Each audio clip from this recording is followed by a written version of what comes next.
Guna memutus peredaran pandemi COVID-19, Basnas Sumatera Selatan melakukan penyemprotan di wilayah Kota Palembang. Kepala Basnas Sumatera Selatan, Najib Haitami mengatakan, penyemprotan dilakukan dengan mengajak personil ojek online bekerja sama dengan Basnas Sumatera Selatan dengan fokus penyemprotan di kantor, tempat ibadah, sekolah, dan ruang terbuka lainnya yang banyak mobilitas penduduknya. Kantor kan, kantor-kantor yang boleh dikatakan yang swasta.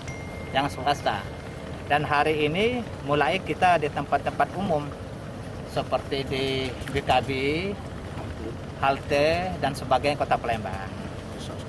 Ya, insya Allah besok program kita ke sekolah-sekolah. Untuk disinfektan sendiri merupakan racikan khusus yang dibuat oleh tenaga ahli Basnas Sumsel, tentunya ramah lingkungan dan tidak membahayakan. Tim Liputan Sriwijaya TV.